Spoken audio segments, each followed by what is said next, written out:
Vamos abrir as nossas Bíblias, queridos irmãos, no Evangelho de João, esse Evangelho tão querido, tão amado. Eu estou nessa série de mensagens com vocês, experiências com Deus, e hoje eu gostaria de meditar com você sobre famílias e a presença de Deus, essa presença gloriosa de Deus em nossas famílias. O Evangelho de João começa com a presença de Jesus na história, ok? E o verbo se fez carne, no capítulo 1, versículo 14. Capítulo 1, versículo 14. O livro começa com essa presença de Deus em nós, essa presença de Cristo no mundo, Emmanuel, o Deus conosco, aquele que é o Criador do universo. Ele agora entra na nossa história. João 1,14 diz assim: e o verbo se fez carne e habitou entre nós, cheio de graça e verdade. Vimos a sua glória, glória como do unigênito do Pai.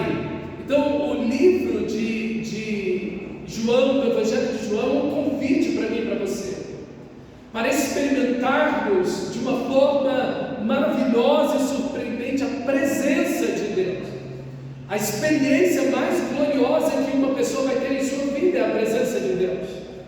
O mundo nos traz muitas sensações, e é uma busca cada vez mais crescente por experiências e pelo experiencialismo na cultura, mas a experiência mais poderosa, mais gloriosa que uma pessoa pode ter é a experiência da presença de Deus. Nada vai produzir maior alegria, maior satisfação, maior gozo na alma do que a presença de Deus em nossa vida, E o Evangelho de João nos convida a vir, a desfrutar dessa presença, porque ao mesmo tempo o Evangelho de João nos mostra o oposto da presença de Deus.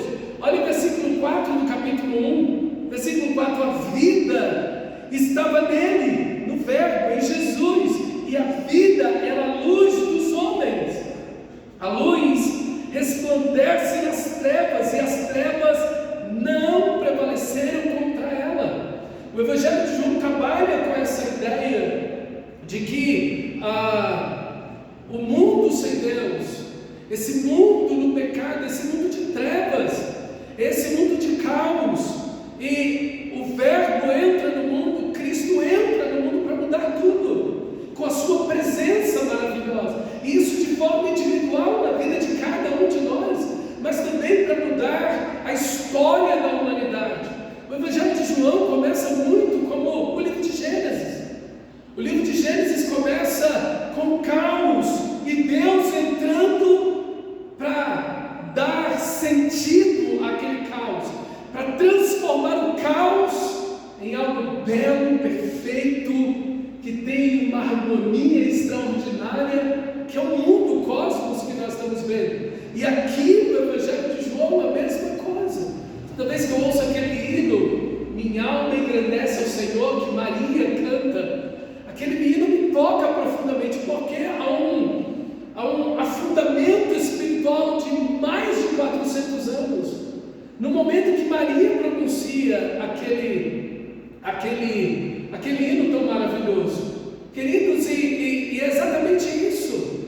Deus entra no caos, Deus entra nas trevas, e as trevas não podem prevalecer, diz o texto sagrado.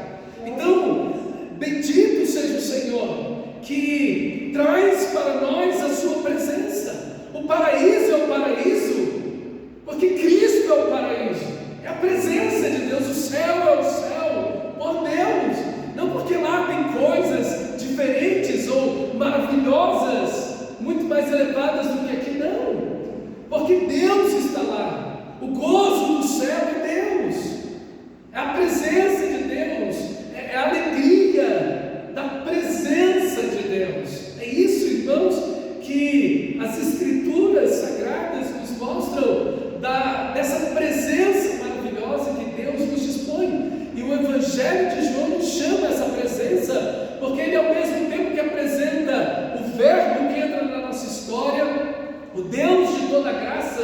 se importa conosco e quer trazer de novo a sua presença às nossas vidas e tirar o caos e trazer a vida.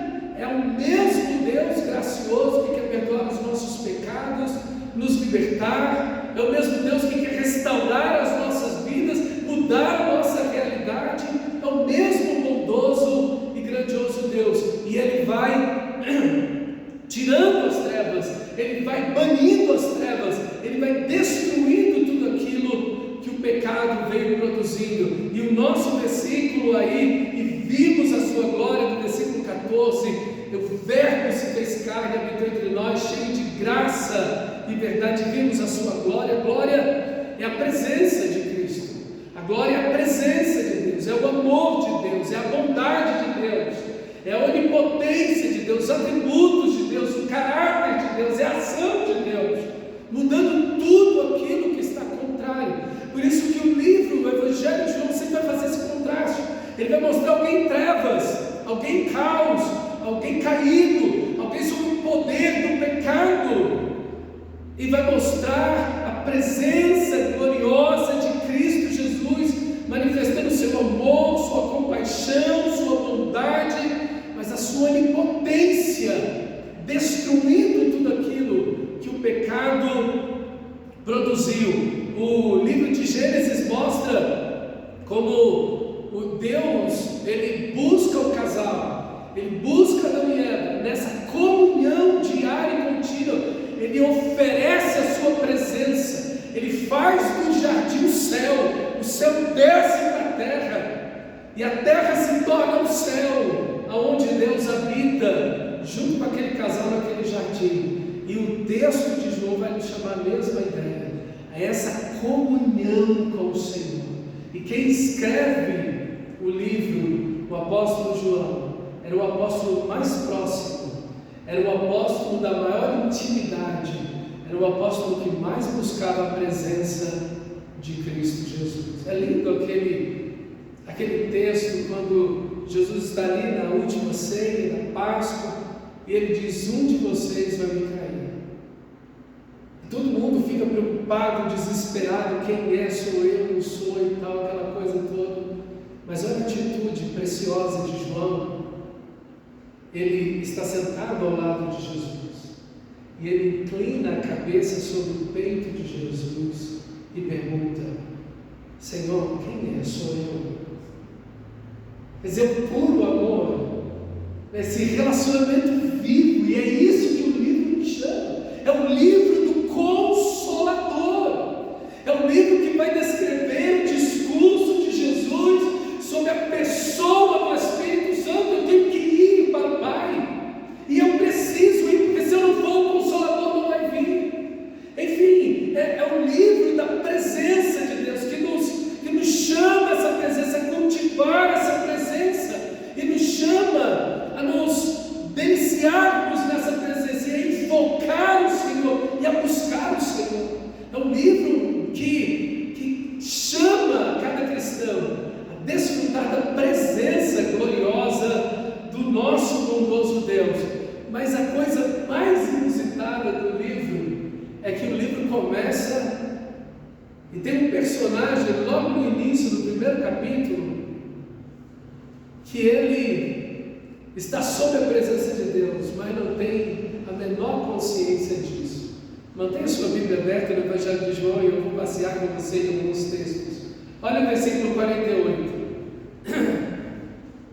Quando Natanael é apresentado a Jesus, Jesus diz para Natanael: eu te conheço. E aí está um hebreu em quem não há dolo. Ele diz: de onde você me conhece? E então nasce o versículo 48. Eu vi você quando estava debaixo da figueira. Eu vi você, Natanael, quando você estava debaixo da figueira. A presença de Deus é tão poderosa, é tão maravilhosa, ela enche todos os lugares. O Senhor da glória está em todos os lugares. A Bíblia diz que os olhos do Senhor passeiam por toda a terra.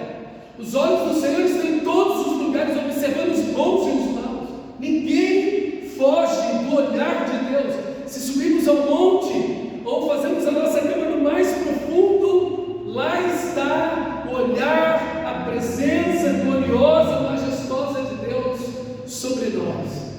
Mas nós que temos o privilégio da presença de Deus em todo lugar, quantas vezes não conseguimos, como Natanael, enxergar a presença de Deus na nossa vida? E ali então Natanael fica boquiaberto com isso, porque Natanael está absolutamente sozinho debaixo dessa fogueira. Não há nada, não há ninguém. Há um raio de ação onde nada e nem ninguém poderia ver Natanael. E ali está Natanael debaixo daquela figueira. E o Senhor Jesus diz: eu vi você quando você estava naquela figueira. Meus irmãos, os olhos do Senhor estão sobre nós. Você perceba ou não, você sinta ou não, você compreenda ou não, a mão maravilhosa, o olhar precioso, a presença de Deus está em nossas vidas. Não importam as circunstâncias. Às vezes não conseguimos sentir, mas isso não indica que Deus não está ali. Às vezes o nosso coração se fecha, às vezes o nosso coração está em trevas, cheio de problemas, em lutas e dificuldades, mas a presença de Deus está ali. Você não precisa sentir, você não precisa, não, calma aí, eu preciso de uma manifestação externa. Senhor, me prova que o Senhor está aqui, ou me mostra que o Senhor está aqui. Não, isso é incredulidade. Ele está ali, a presença de Deus está ali. Enquanto nós começamos a observar a presença de Deus, quando nós olhamos para a ação de Deus, nós vamos dizer como Natanael no versículo 49: então exclamou Natanael: mestre, tu és o Filho de Deus, tu és o Rei de Israel. É o que Jesus lhe respondeu: porque eu te disse que te vi debaixo da figueira, você creu? Pois maiores coisas do que essas verás. Meu irmão, quando nós procuramos a presença de Deus, sempre veremos coisas maiores do que estamos vendo. Sempre seremos surpreendidos pela presença de Deus.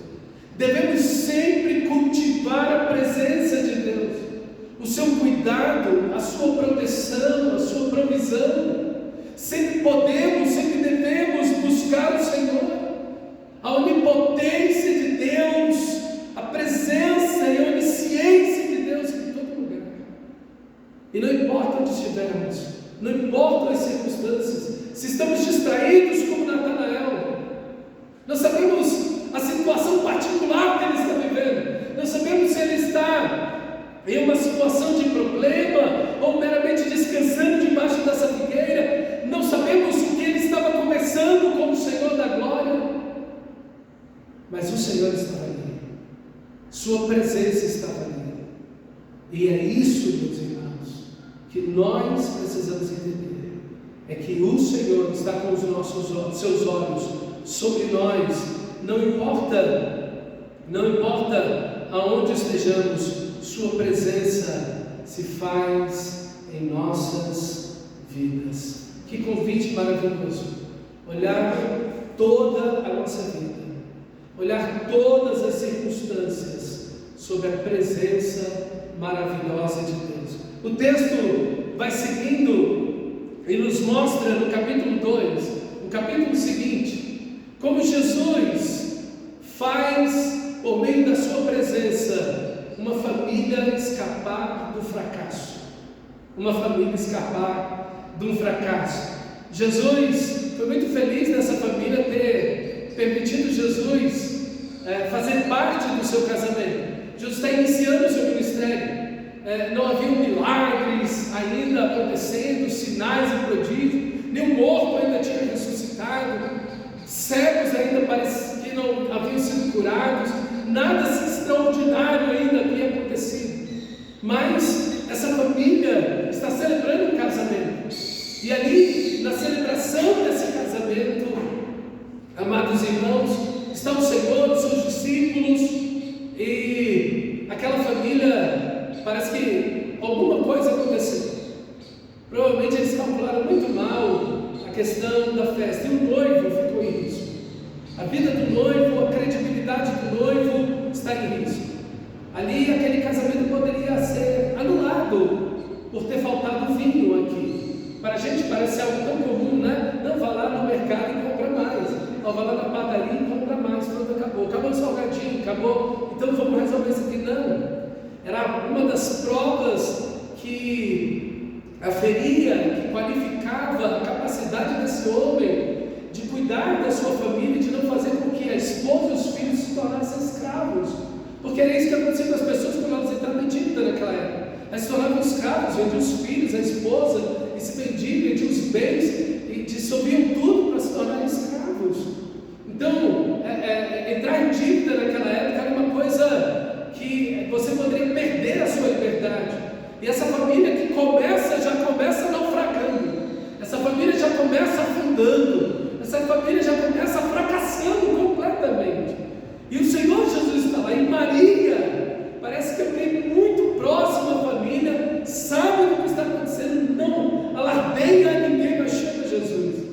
E diz aí, no versículo 3 do capítulo 2, tendo acabado o vinho, a mãe de Jesus lhe disse: eles não têm mais vinho. E é a presença de Jesus que livra esse casamento, essa família do fracasso. Meus irmãos, a presença de Jesus, ela muda as nossas realidades. Quando nós vemos tantas famílias fracassando hoje em dia, quantos lares estão debaixo do fracasso? Casamentos, relacionamentos, educação de filhos. O fracasso adentra as famílias, invade, destrói e faz famílias inteiras naufragarem. Meus irmãos, nós olhamos e é a presença de Jesus que vai mudar tudo. É a presença de Jesus que vai reverter tudo em nossas famílias. É buscar a presença de Jesus. E a atitude de Maria precisa ser a nossa atitude. A atitude de Maria deve ser a nossa. Nós devemos olhar para Maria e dizer: precisamos fazer o mesmo. E levar uma situação de fracasso, de dor a Jesus. Transformar toda situação de naufrágio em oração. Nós precisamos buscar o Senhor. Nós precisamos acreditar no poder de Deus. Nós precisamos levar ao Senhor da glória em oração a nossa vida. Os nossos fracassos e lutas, a primeira decisão, a primeira atitude que devemos ter é orar ao Senhor e dizer: Senhor, olha aqui o que está acontecendo. Senhor, levamos a Ti a nossa vida, levamos a Ti o nosso coração, levamos a Ti a nossa dificuldade, o nosso fracasso diante do Senhor. Nós precisamos, como Maria, buscar o Senhor.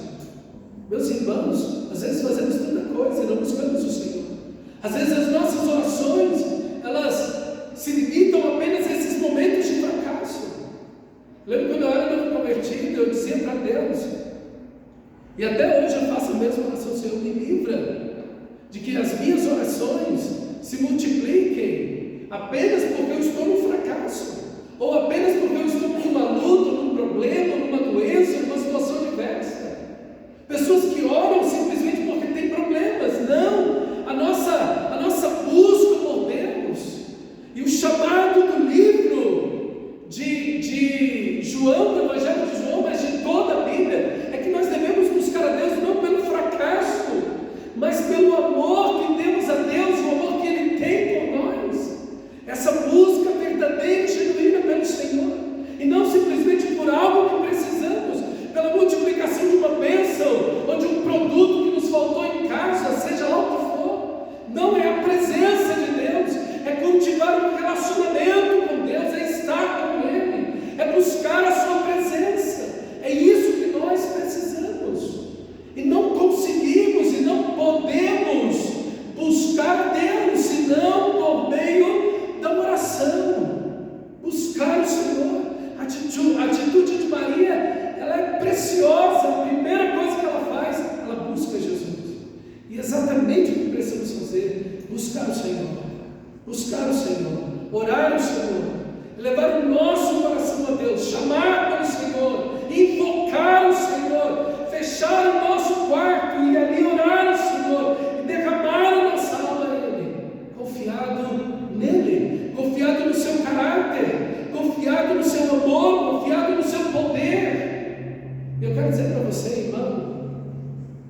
que o apóstolo Paulo diz isso. Ele diz: eu tenho prazer, eu sinto alegria no sofrimento, nas dores, nas lutas. Ele fala: meu Deus, mas como assim? Ele fala do espinho na carne, no capítulo 12 de 2 Coríntios, e lá ele está falando que sente prazer nessas coisas. E existe realmente, irmãos, um prazer nesse sofrimento em Deus, porque você tem uma real e plena dependência de Deus. De Deus. Sua alma já não depende de mais nada. E em certo aspecto é maravilhoso estar nesse ponto. É claro, é um crescimento em fé, é um desenvolvimento da fé, porque a nossa reação natural é não querer estar numa situação assim, eu não tenho saída, eu não tenho para onde ir, eu não tenho o que fazer, não há o que fazer aqui, eu não tenho para onde ir, para onde escapar. E ali é você e Deus, e a presença de Deus te conforta. Deus vem naquele momento e visita poderosamente o seu coração, a sua vida. Sua alma se enche de amor, de gozo, de paz, de alegria, de esperança, de certezas de que Deus está ali, está agindo, está ouvindo e que está operando na sua vida. Essa experiência, meu irmão amado, tão extraordinária, que nós precisamos, devemos ter. E quantas vezes na nossa vida nós entramos nessa situação e nos encontramos sem poder aonde ir, sem saber para onde ir. E então orar a Deus, e ser confortado, ser consolado por Deus, e a nossa alma ser cheia da graça preciosa de Deus. Você já teve essas experiências assim? Você já cultivou essa presença de Deus nesses momentos assim? Meu irmão, isso é tão importante.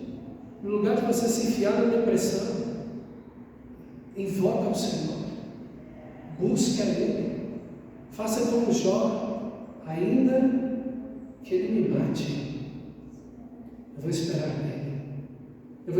nele, eu vou buscar o Senhor com todo o meu coração, porque eu sei que o meu Redentor vive, Ele vive, Ele é o Todo-Poderoso, Ele olha por mim, Ele olha para mim, Sua presença não me desamparou. Meus irmãos, que coisa maravilhosa!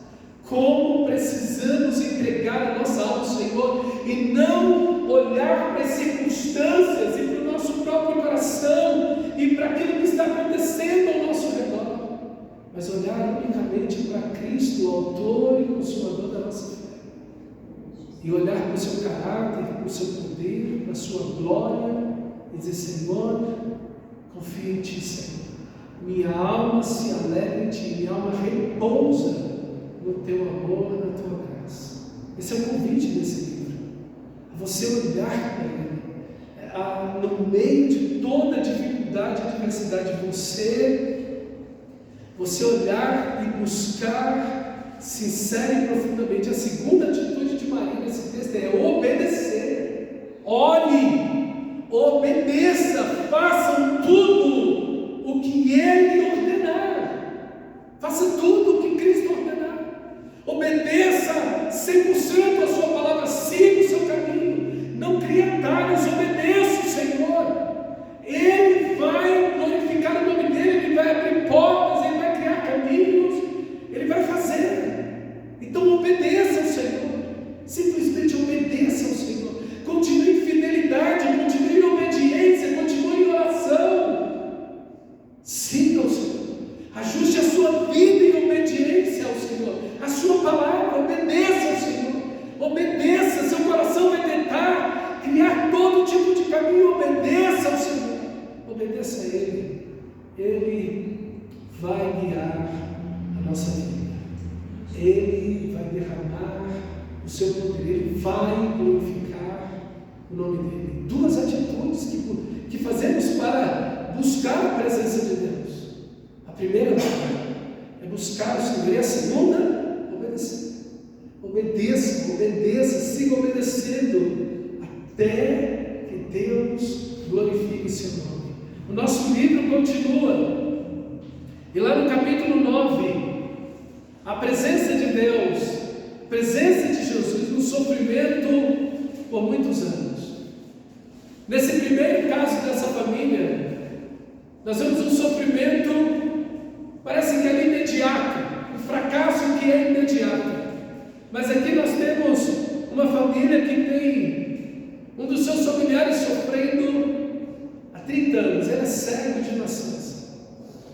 Há uma situação aqui terrível. Essa família e esse rapaz estão estigmatizados pela sociedade, e por mais de 30 anos esse rapaz é tido por amaldiçoado por Deus, e ele está naquela condição por causa dos seus pecados, ou o pecado dos seus pais, e o tempo é esmagador. Se existe algo que o tempo, e muito tempo sobre uma tribulação faz, é produzir desânimo. Quanto mais tempo, quanto mais crônica é uma tribulação, um problema, uma enfermidade, uma dor, um sofrimento, mais desânimo, mais desgaste ela produz sobre nós, mais tristeza, mais fraqueza, mais incredulidade ela produz sobre nós. E é exatamente essa desesperança que parece acometer essa família. Como o mesmo homem disse, nunca se viu na história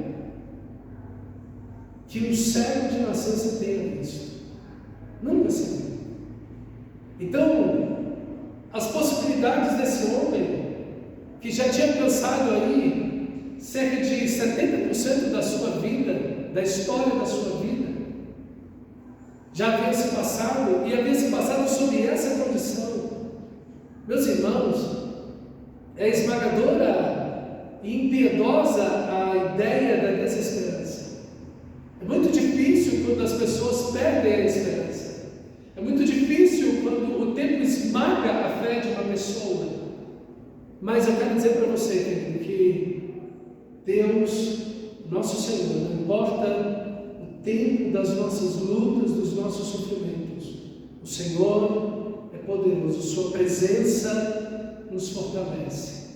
A cada dia, a cada momento, a cada ultrapassar dos nossos próprios limites, a presença de Deus vai nos fortalecendo, e vai nos erguendo, e vai nos levantando, e vai nos enchendo de paz, de alegria, de conforto e de consolo, a cada dia, a cada momento. E você não pode deixar que o tempo esmague a sua fé. Você precisa da presença do Senhor. E é o Senhor que busca esse rapaz. Não é esse rapaz que está buscando Jesus. É Jesus que busca esse rapaz. E os discípulos estão passando e fazem aquela pergunta clássica judaica: foi ele ou seu pai que pegou para que nascesse cego? E Jesus disse: nenhum nem o outro. Ele está assim para que a glória de Deus, as obras de Deus se manifestem na vida dele. Aquilo que as pessoas olham como uma maldição, aquilo que as pessoas olham como a desesperança, ali está a oportunidade de Deus manifestar seu amor, sua graça, misericórdia, perdão, salvação na vida daquele homem, na vida daquela pessoa, na vida daquela família.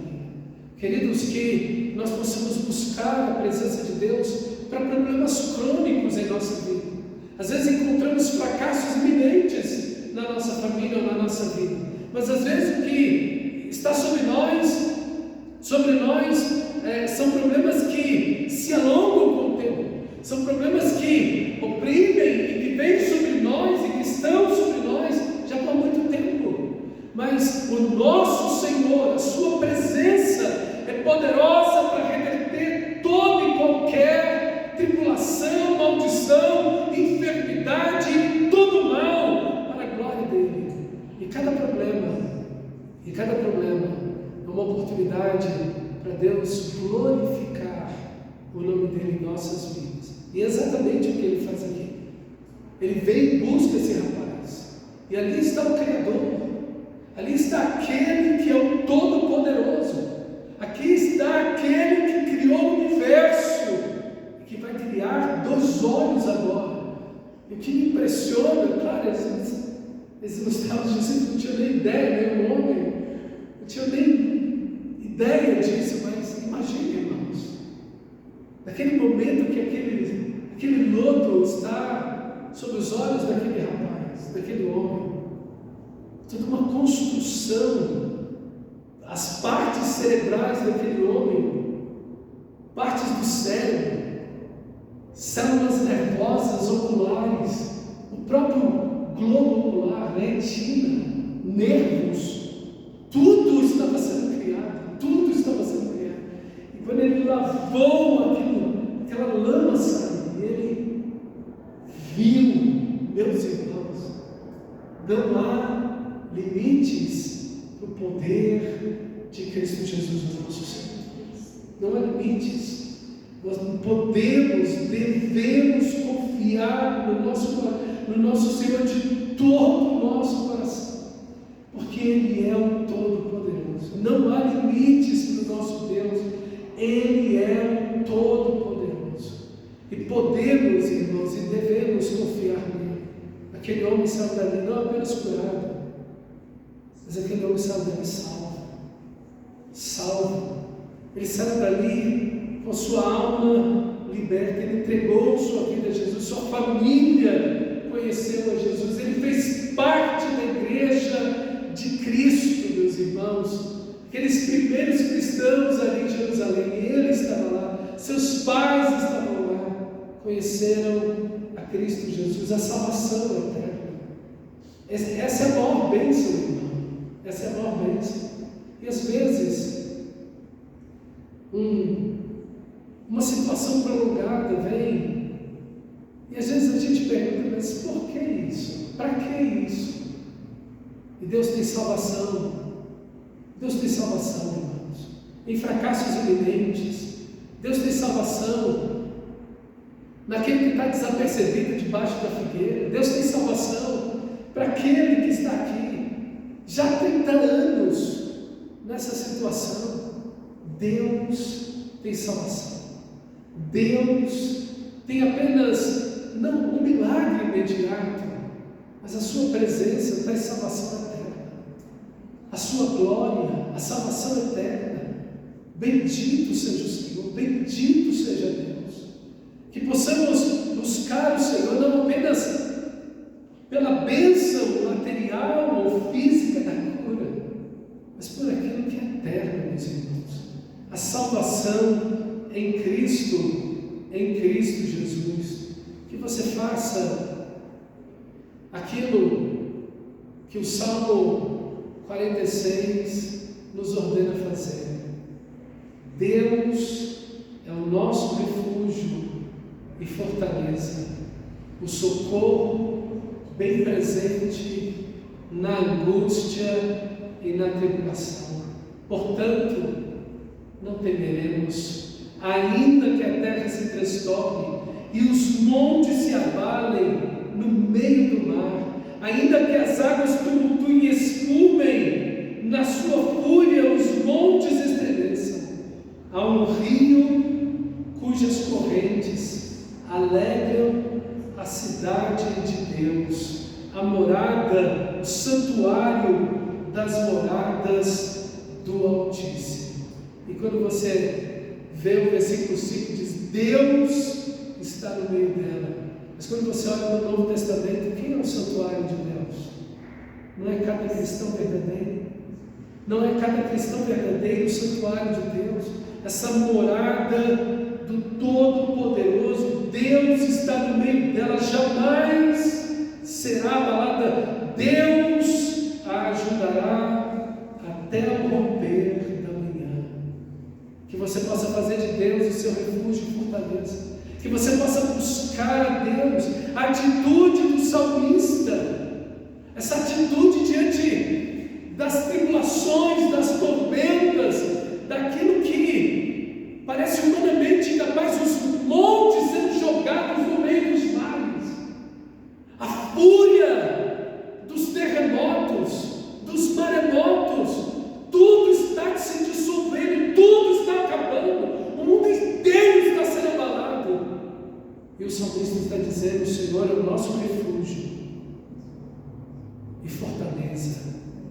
Senhor é o nosso socorro bem presente na angústia e na tribulação. Por isso, não temeremos.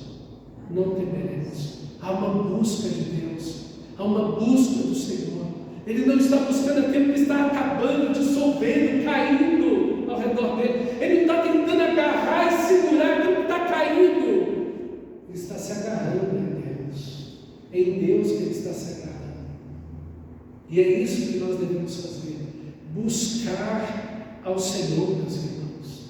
Buscar a Deus seriamente, quando tudo vai bem, quando tudo vai mal, para a glória dele.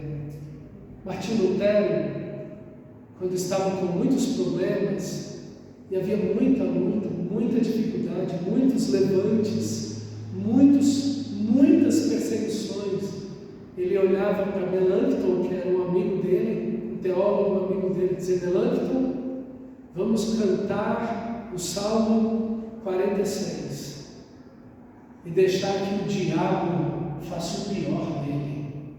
Então, nós confiamos em Deus. Ele é o nosso refúgio, não importa o pior que o diabo possa fazer. Deus é o nosso refúgio e fortaleza, o socorro bem presente na angústia e na tribulação. Por isso, não temeremos. Não temeremos. Por quê? Porque nós fazemos de Deus o nosso refúgio. Esse refúgio aqui é uma caverna, onde você se esconde da tempestade. Exatamente isso. A fortaleza aqui, exatamente esse castelo. Deus é esse lugar seguro, cheio de muralhas ao nosso redor, onde o inimigo não pode entrar. Deus é o nosso refúgio e fortaleza. E é isso que precisamos fazer. E como precisamos, irmãos, desse refúgio e dessa fortaleza? Quando a tempestade demora a passar. Quando o tempo da tribulação demora e a gente já não vê às vezes mais socorro, vemos a mão de Deus, sabendo: Senhor, o Senhor está vendo. Seguimos obedecendo ao Senhor e amando ao Senhor. E por último, irmãos, é o que nós temos já também no capítulo 11 aí, quando a presença de Jesus num sofrimento inesperado. Há alguém desapercebido, Natanael. Há um fracasso familiar. Iminente. O casamento. Nós temos aqui um sofrimento crônico a longo prazo. 30 anos ou mais de sofrimento. Mas agora nós temos um sofrimento inesperado. E aqui no capítulo 11, versículo 21 e também no versículo 32, essa frase se repete: Senhor, disse Maria a Jesus: Senhor, se estivesses aqui, meu irmão não teria morrido. E Maria vai dizer a mesma coisa no versículo 32, e Maria diz no versículo 21: Senhor, se o Senhor estivesse aqui, o meu irmão não teria morrido. Esse grande amigo de Jesus, Lázaro, está muito doente e Jesus não vai ver. A gente está falando da presença de Jesus. E é isso, irmãos, quando Maria e Marta estão absolutamente corretas. Porque se Jesus estivesse lá, Lázaro estava curado. Isso era fato, isso era certeza. E Jesus não vai. Jesus não vai até lá. Porque Jesus tem algo maior para fazer. Jesus tem algo mais grandioso, mais glorioso, mais exaltado. Jesus não vai, porque Ele vai engrandecer mais ainda o nome dEle. E aqui a nossa limitação. A gente é tão pequeno, a gente é tão limitado. Quando a unha do dedo dói, a gente quer uma cura agora, instantânea, imediata. E às vezes nós não vemos a ação de Deus, nós não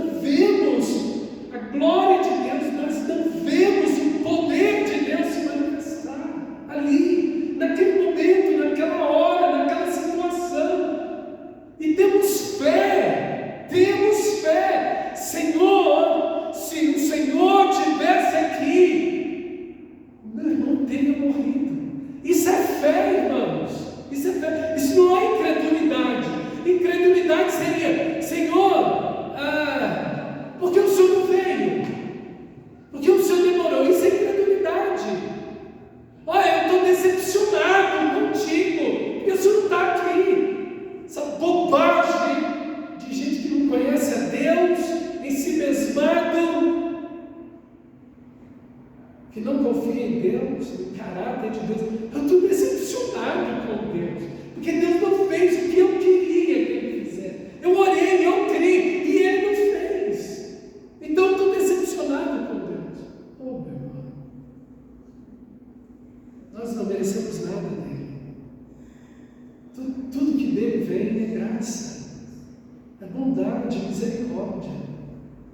Mas que nunca falte fé em mim e você. O milagre não aconteceu. Lázaro não foi curado. Mas continuamos crendo em Jesus. Continuamos crendo nele. Senhor, se o Senhor estivesse aqui, meu irmão não teria morrido. Nós não estamos culpando Jesus.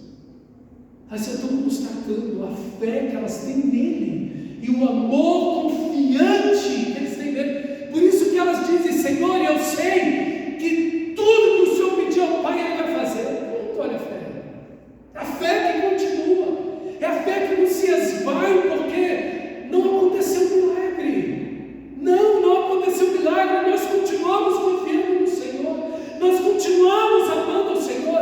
A nossa vida está na dependência do Senhor do mesmo jeito. Amamos o Senhor, confiamos no Senhor, esperamos no Senhor. E ainda agora, mesmo que já tenha 4 dias de morto, ainda agora, tudo que o Senhor pedir ao Pai, Ele te dá. Fé, meus irmãos, fé. Essa busca da presença de Deus.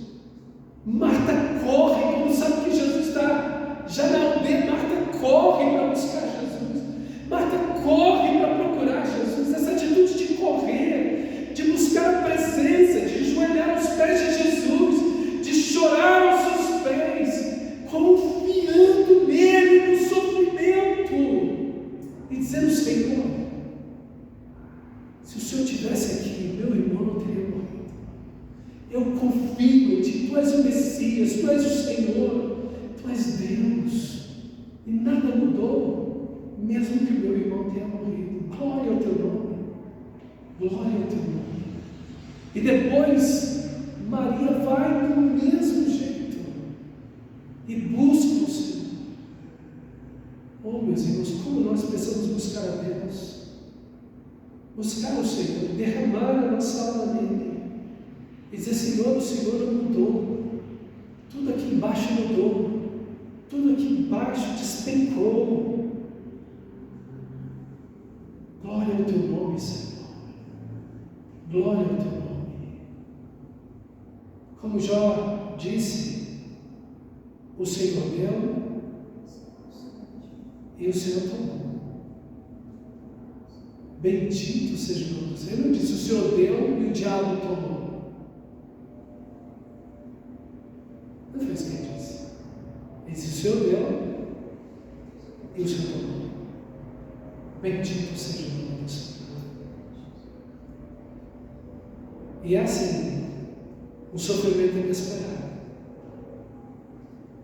Na quarta-feira, eu estava vendo lá do plano da reunião de pastores, café da manhã.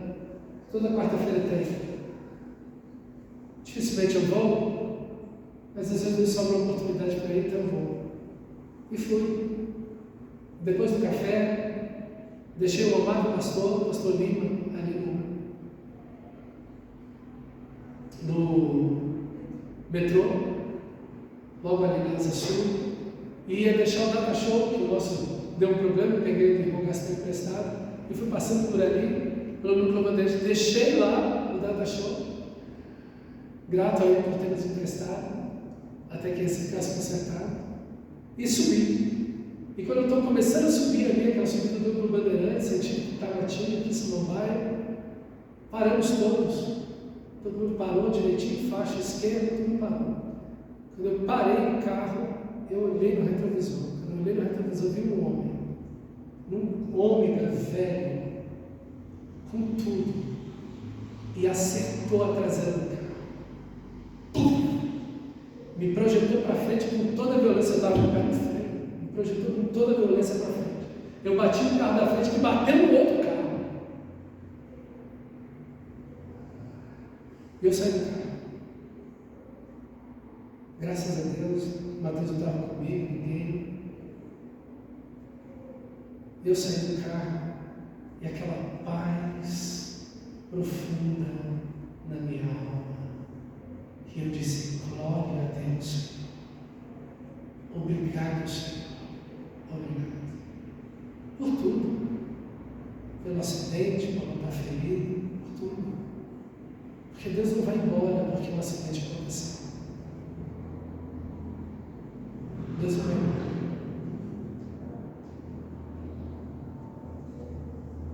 E ali a gente tirou foto, aquela coisa toda, DRV, ninguém se machucou. E bendito seja o nome do Senhor para sempre. Para sempre. Pelo seguro que o cara não tem, eu não tenho, é da total. Né?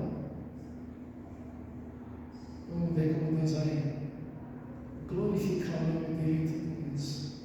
Oh, meus irmãos. Mas ele é o mesmo. O amamos do mesmo jeito. Nada mudou. Pelo contrário, mais gratos a Ele, mais felizes a Ele, com Ele, mais satisfeitos com o nosso Deus, louvando mais o seu nome. Porque em tudo está a mão do Senhor. O Senhor deu, o Senhor tirou. Na aljava de Deus estava a flecha desse acidente. E Ele decidiu atirar. E bendito seja o nome dele. O carro é de Deus. Eu sou dele. Minha esposa e meus filhos são dele. Tudo é dele. Porque dele, por meio dele e para ele são todas as coisas. E a ele a glória eternamente. Amém. E todas as coisas cooperam para o bem daqueles que amam a Deus. Bendito seja o nome do Senhor. Foi o diabo? Não. Foi o meu bom Deus. Foi o meu Pai amado. Bendito seja a minha vida está nas mãos dele. O que Jesus disse? Fiquem calmos. Nem um fio de cabelo da vossa cabeça se perderá. Tudo está nas mãos do meu bom Senhor. Se eu não fosse um cristão, aí eu podia dizer que era o diabo. Mas porque eu estou nas mãos do meu Pai, é Ele. E bendito seja Ele. Não importa, querido irmão. Continuamos amando e confiando no nosso Senhor.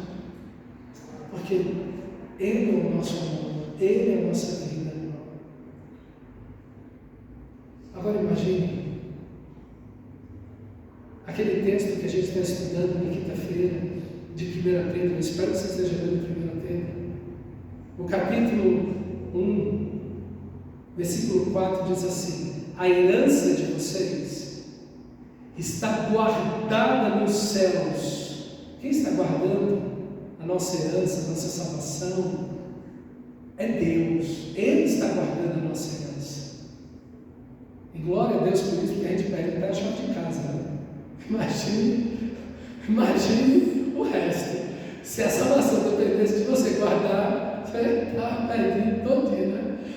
E Ele guarda a nossa herança, mas não apenas isso. O versículo 4 diz que Ele guarda a nossa herança, a nossa salvação. Mas o versículo 5 diz, no final do versículo 4 ele diz: enquanto isso, vocês são protegidos ou são guardados pelo poder de Deus, pela fé, até chegar à salvação. Não apenas Deus está guardando uma herança para mim, que é a mesma herança de Jesus, mas Ele está guardando a cada um de nós. É Ele que está nos guardando, é Ele que está nos protegendo. É Ele que está conosco. Sua presença vai conosco. Em toda e qualquer luta. Em toda e qualquer situação. Como Ele disse, nunca te deixarei. Nunca jamais te abandonarei. Vamos adorar Jesus. Põe-se em pé. Feche seus olhos. E comece a dizer: Senhor, obrigado. Ajuda-me a ver